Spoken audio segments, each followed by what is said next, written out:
Hello, Facebook Live. Welcome to Put What, Where, Why, and How. I am Mike Raish, your creative organizing consultant, and today's topic is about judgment as a tool or a weapon. So, when we're talking about judgment, I have so many things that I want to talk about. When it comes to judgment, there's like a lot of semantics around it, meaning the different words that we use to kind of break up what it means to actually make a judgment. So I've got these nice little index cards with some verbiage on it, and I want to read some like Webster definitions. This is actually Apple Dictionary, but anyway, so when we're talking about a judgment, it's an opinion or a conclusion. And sometimes judgments actually emerge as expectations.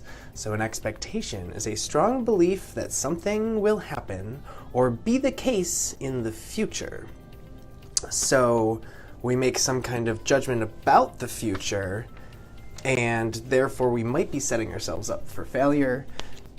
But if you set it as like a goal, that's like a different perspective on maybe the same idea. And there are certain expectations that you should have. For instance, when I flush the toilet, I expect that it will get rid of the things and bring it into the plumbing system and whatever. So there are expectations that when they're not met, then we have to deal with them. So if the toilet doesn't flush, then we gotta start figuring out how to make the toilet flush.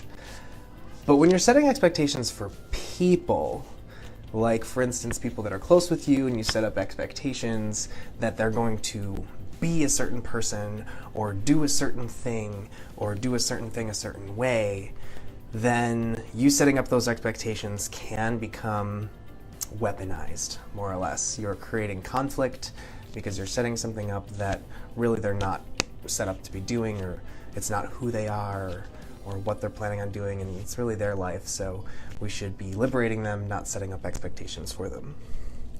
That being said, sometimes it may come as the form of prejudice. So there's expectations. Prejudice is when we like prejudge, so preconceived opinion that is not based on reason or actual experience. If you prejudge something, then again, you're painting a picture for something that may not be true, and you don't have enough information to truly be making that judgment. This is kind of, prejudice is obviously used very frequently when it comes to racism and things like that, because we are prejudging people based on something as simple as a skin color. Now, another form of judgment is preference. Preference is a greater liking for one alternative over another or others. And often when we're making judgments in the preferences category, we're saying, I like coffee, or I prefer decaf. I don't like coffee, so that's my preference. I'm making a judgment that I don't like a thing because of the relationship that I have with it, because of however we interact. That's preferences, and preferences are totally okay to have as long as you know that they're yours. You get to like something and someone else gets to dislike something, and it can be okay. We can live in the same world and like different things. A very basic judgment is just simply a decision that's being made. So a decision is, by definition, a formal judgment or a conclusion or resolution reached after consideration. So that's interesting, because the consideration part, meaning that they're gathering information and actually thinking about it before making the judgment. So decision seems to be more like I'm pondering and making a educated decision. That's that kind of judgment. But yeah, anytime you decide, every moment of your life is basically a small microcosm of judgments. And then there's another judgment, which is observation. So an observation is a remark, statement, or comment based on something one has seen, heard, or noticed.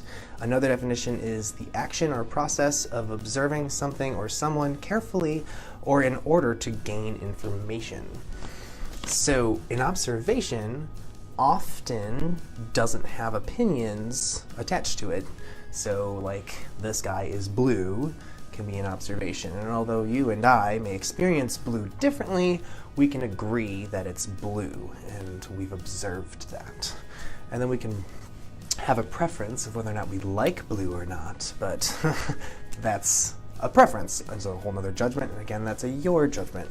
So observations tend to be more objective judgments, and then preferences and such tend to be more personal, subjective judgments. So those are the few definitions that I want to kind of like throw out there. And we really just have to be careful about when we make judgments that we try not to define something by an opinion, and also that we're using observation and just kind of like cause and effect will give us the most logical and best overview of a particular situation. Because if you put feelings and preferences into trying to logically solve something, then it can skew the results and get messy. So there's this concept of deferring judgment, and that would be to not be prejudiced, to not prejudge, not judge too quickly. And this is so important and can be mind-blowing. So basically, you want to make sure that you have as much information as needed before going on to make a judgment. Let's bring the racist thing in, because I think that's a hot topic and I'd like to talk about it. Someone of one color sees someone of another color walking down the street. An observation would be that they are of whatever color, ethnicity that they are. And then prejudice would be determining that they're not a good person for whatever reason because of the pigment of their skin. If you do this, please stop. And so if you have that shield where you like prejudge and you're like, oh, this person is this color, so therefore they are this, then you don't actually have enough information and you're not deferring judgment, you're being prejudiced. But by deferring judgment, being like, oh, well, this is just a human being and I need to like get to know them first. And then you gather more information, and then maybe later you find out that you don't jive with them, but then also you might find out that you do. So deferring judgment can be very, very powerful, because otherwise you're robbing yourself of potential, beautiful judgments of good and such. And there's two more things that I wanted to talk about before leaving, and that is the nature of judgment. I absolutely love thinking about the nature of judgment, or judgment in nature, because judgment is kind of like the end of a cycle. It's the manifestation or the finish line for something. It's been judged, so therefore it is. And judgment in nature is kind of like what you see around you is a result of a bajillion judgments, more or less, from energy swimming around and manifesting and becoming a thing. So when like Earth became, it was as if the universe had judged that Earth was going to be what it was. So it's interesting to think about the nature of judgment and like when that occurs and how it compiles on itself. The last thing I want to leave you with is this fable that I actually heard on a TED Talk, but I'm going to repeat it because it's one of my favorite fables, because it kind of blew my mind. So hopefully it gives you a little bit of perspective, and it deals with all of this deferring of judgment and trying to be objective and whatnot. And it's about the gray areas in life. The things just aren't necessarily good or bad, they just are. And you have to look at the whole picture. So here it is. So there was a farmer whose he had a horse, and it ran away from the farm. And all of the neighbors found out that his horse ran away, and they came to him and they were like, oh my God, that's so terrible. I'm so sorry that you lost your horse. And the farmer responded, good or bad, hard to say. The next day, the horse returned with 3 other wild horses. And the neighbors came and celebrated and was like, "Wow, that's amazing, you're so lucky." And the farmer replies, "Good or bad, hard to say." Then about a week later, his son trips and breaks his leg. And the neighbors are all, "Oh my gosh, I'm so sorry that he broke his leg. That's absolutely terrible." And the farmer says, "Good or bad, hard to say." And then a couple days later, there's a man knocking around on doors in the neighborhood to bring people in for the army, the draft essentially. And they see his son's broken leg and they look the other way and continue walking. And they're like, "Oh, that's amazing. I mean, thank God that, that happened so that he didn't have to go off to war."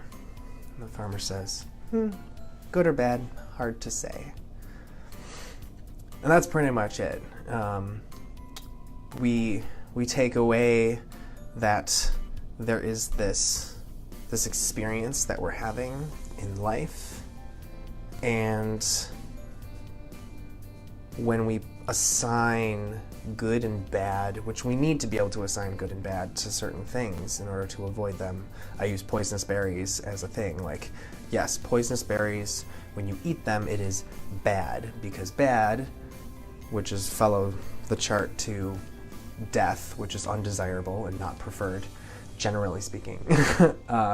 So therefore the berry is bad. But that is still a judgment because of my relationship with the poisonous berry. But ultimately, in so many scenarios, we kind of just have to look at the scenario as what it is. Actually, there's one more thing I wanted to do, and that is, when making a judgment, you need to get as much information as possible before fully making a judgment. And often you can get more information and change your judgment. So, therefore, you need to ask the right questions. My friend Aubrey actually made a list of questions she uses when she wants to make a judgment of whether or not she's keeping something or needing to get rid of it because it doesn't serve her anymore. And I just thought that these lists of questions are so fantastic, and I'm just going to read them off to you and maybe add a little commentary. Do I feel excited holding it in my hands, or do I feel burdened? That's huge. If you can hold something in your hand and then just channel how you feel about the item, does it bring you excitement and joy, or do you feel weighed down by the item? Do I actually use this enough to warrant having it on my own? What's in there is like, oh, well, do I have friends that I can borrow it? I only need a ladder once a year to change this light bulb. Cool, I can borrow it from so-and-so, so I don't really need a ladder. Cool. Would I feel like packing this into a box and unpacking it next time I move? So is it worth having to store and unstore to use it, depending on how frequently you use it? Does this thing fit in the way I currently live, or did I buy it to suit an ideal I have?